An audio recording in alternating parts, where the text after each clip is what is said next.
Hello, I'm here. Good evening out there. Well, today I'm going to talk about COVID-19, coronavirus, novel coronavirus. Many of you may know it as. For some of you who know me, I'm a nurse. Okay, I work at a nursing home, which I'm not going to name. I work in Newark, New Jersey.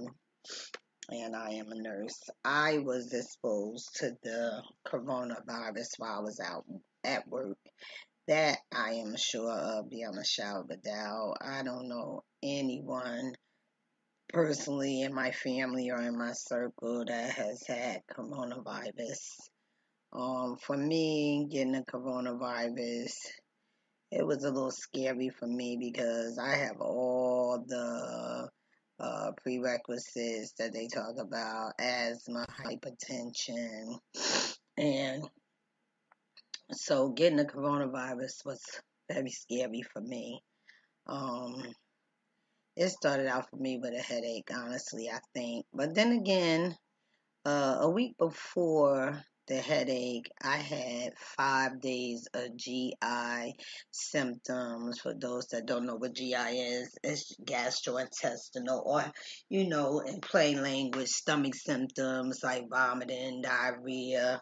Um, I had that for like 5 days straight.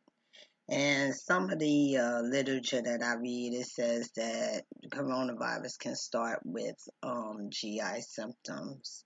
So I had that for a week, and then I felt better after actually it was like 5 good days of it. And after the 5 days of just sipping on soup pretty much, um, I was able to go back to work. I had been off work for 5 days.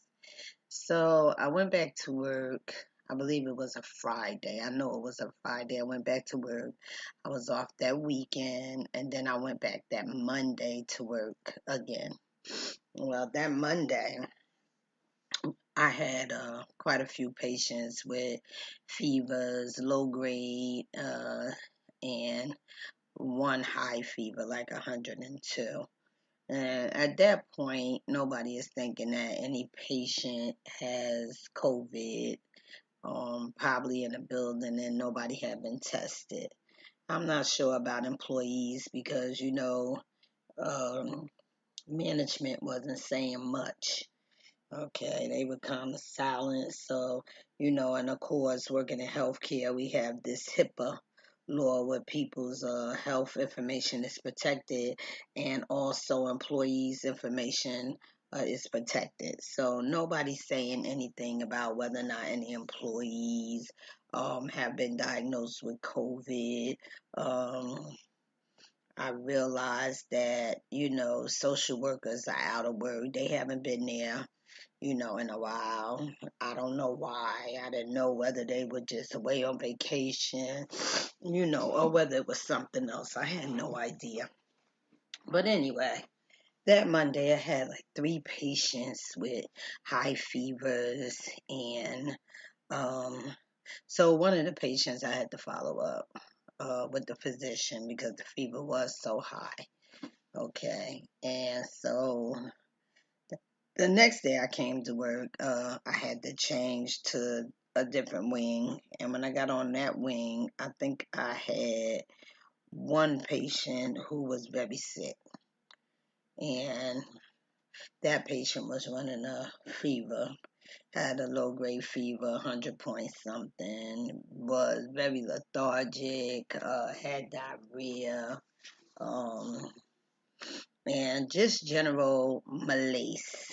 Okay. And he was being attended to by the nurse practitioner. So he had in-house support. Let me say it like that.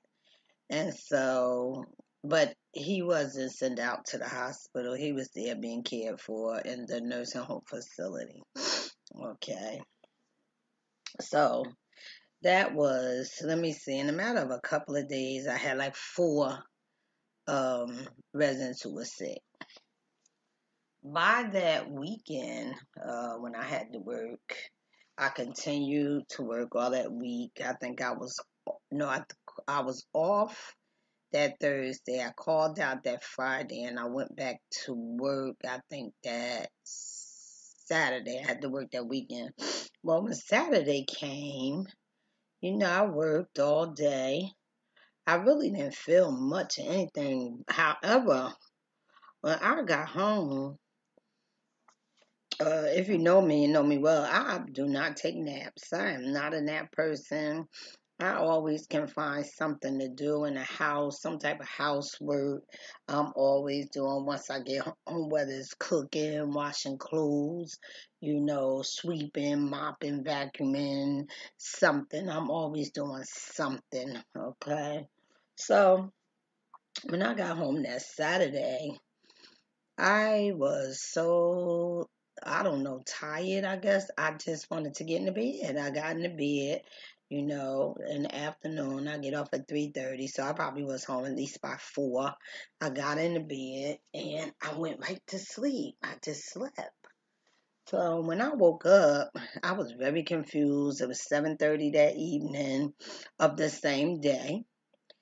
And for some reason, I thought it was the next day. I thought I had slept all night to the next morning. So I gets up and I calls my job. And mind you, I have to be to work at 7 a.m. And it's 7:30 a.m. I'm thinking of the next day. So I called the job to tell them, I'm sorry, I'm sick. I cannot come in. There's no way I can make it in there. Okay, and I lay back down until my daughter calls me and tells me, Ma, it's Saturday and I think it's Sunday. Okay, so anyway, I stay in the bed, I think that night, and Sunday, I'm still in the bed most of the day. Monday, I'm still in the bed. So by Tuesday, I get up and go to the ER. So I go to the ER, and you know what? I think I was so confused. I have a big memory of what happened in the ER that day. I don't have no idea, to be honest with you. I don't remember much about that day other than they sent me home. So they sent me home, and the next day, I get up, I go to the urgent care, and they give me the COVID test, and they send me home with um, antibiotic, that Z-Pack they were talking about, and some prednisone. And what I noticed when I was at the urgent care, they had like a interactive board that you have to sign in, put your insurance in, and things like that. Well, I didn't even have the strength to finish it. I felt at some point like I was going to pass out, so I got the basic information in, and then I sat down. So anyway, they see me, and that day my O2 was already low. It was like 90%, which is very low. Your O2 should be up 95 and above, but my O2 was like 90%. And even at that point, I didn't feel short of breath or anything. Maybe that's why I felt like I was going to pass out, because the O2 was so low. So anyway, I go home, I get the medicine, I get back in the bed. So now I'm in the bed Wednesday, I'm in the bed Thursday, I'm still in the bed come Friday. So when Friday comes, that's when my husband starts saying I probably need to go back to the hospital because I've been in the bed for days. Don't think I'm getting any better.